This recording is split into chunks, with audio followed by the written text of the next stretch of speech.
बोलो सतगुरुदेव भगवान की जय। मैं महामंडलेश्वर मौनानंद शास्त्री रामानंद आश्रम से। आज का विषय है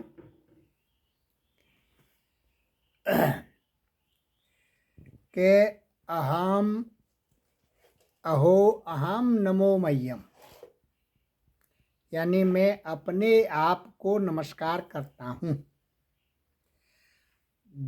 दक्षो नास्तीय मत समहा। इसका मतलब है कि मैं अपने आप को नमस्कार करता हूँ। अब क्यों करता हूँ? क्यों कि मैं बहुत बड़ा निपुण हूँ। कैसे निपुण हूँ कि मैंने अपने आप में आत्म तत्व को धारण कर लिया है। और मैं ही नहीं, जिसने आत्म तत्व को समझ लिया है वो सब अपने आप को नमस्कार करने के योग्य हैं। ऐसा अगर हम विचार करते हैं कि हम बिना असंग होते हुए भी, असंग कहते हैं अद्वैत को, असंग होते हुए भी बिना संग किए और बिना स्पर्श किए मैं शरीर को धारण कर रहा हूँ। समझने का विषय है। विश्व आत्म तत्व के बिना चल नहीं सकता। आत्म तत्व का जो अंश है, आत्मा का अंश जब शरीर से निकल जाता है तो फिर इसको क्या कर दिया जाता है? मृत घोषित कर दिया जाता है कि ये मर गया। तो मैं आत्म तत्व को सदा सदा से धारण किए हुए हूँ। ऐसा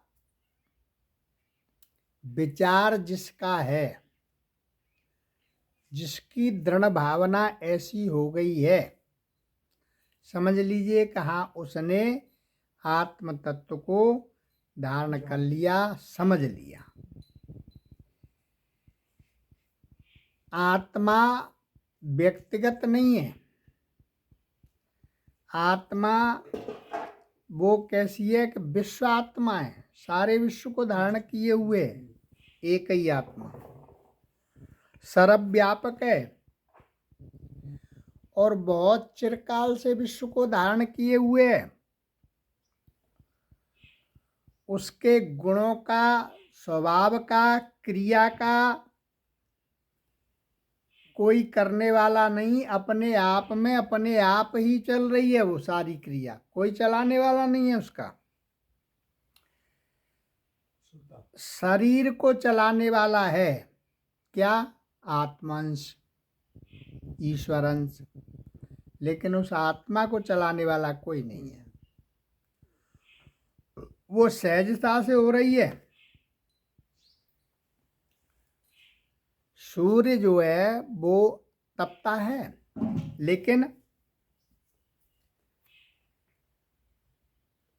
वो अपनी इच्छा से तपता है। गुरुत्वाकर्षण शक्ति, आकाश में कुछ फेंको, आधे से अधिक निकल जाएगी तो ऊपर चली जाएगी, आधे से नीचे रहेगी तो पृथ्वी खींच लेगी। बादल वर्षा करते हैं, किसी के आदेश की प्रतीक्षा नहीं है। अग्नि किसी के आदेश से नहीं जलती, अपने आप जलती है। ऐसे ही आत्म तत्व जो है वो स्वतंत्र है, किसी के आदेश की आवश्यकता उसको नहीं है। क्यों? स्वाभाविक गुण आधार है उसमें। उसमें किसी गुणों की आवश्यकता नहीं है, इसीलिए उसको निर्गुण कहा जाता है। किसी के सहारे की आवश्यकता नहीं है, आत्म तत्व को निरालंबन कहा जाता है उसको। और जो व्यक्ति सभी कार्य ईश्वर की इच्छा पर छोड़ देता है तो वो करता है। कौन बन जाता है? वो कर्ता बन जाता है। और कर्ता बन गया तो फिर भोक्ता भी बनना पड़ेगा। तो सभी कार्य जो है वो ईश्वर की इच्छा से नहीं हो रहे। जिसने आत्म तत्व धारण कर लिया है वो अपने आप हो रहे हैं। विज्ञान का आधार भी यही कहता है और आध्यात्मिक दृष्टि भी यही कहती है कि वो अपने आप हो रहा है।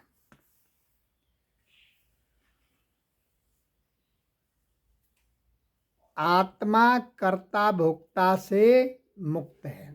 कर्तत्व भोक्तत्व उसमें नहीं है। कर्तत्व भोक्तत्व केवल जीव मात्र में है और न आत्मा का कोई मैं मेरा है। आत्मा कुछ नहीं करती, केवल दृष्टा है।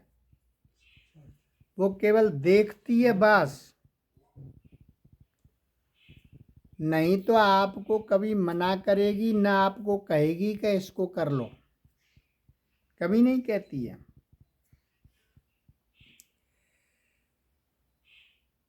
ये आत्मा का खेल बड़ा निराला है, बहुत निराला है। और ये सारी सृष्टि जो दिखाई दे रही है वो आत्मा का ही खेल है।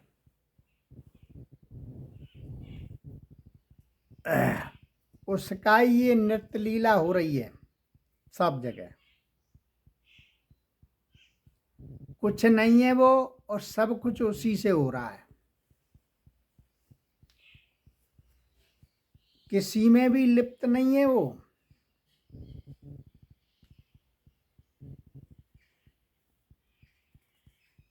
ये संसार के कार्य, मन, इंद्रियां, विषय, ये सब अपने आप में वो है। आत्मा का कोई इसमें हस्तक्षेप नहीं, कोई लेना देना नहीं, और आत्मा इनमें विषयों में लिप्त भी नहीं है।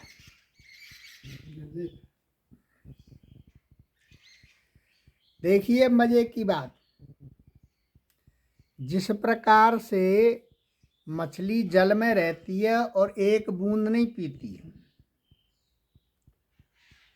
उसी प्रकार से आत्मा इस संसार में, इस शरीर में रहता है, लेकिन उसमें लिप्त नहीं होता, लिपायमान नहीं है। यही आत्मा है और इसीलिए इस आत्मा को हम नमस्कार करते हैं, अर्थात अपने आप को नमस्कार करते हैं। जय श्री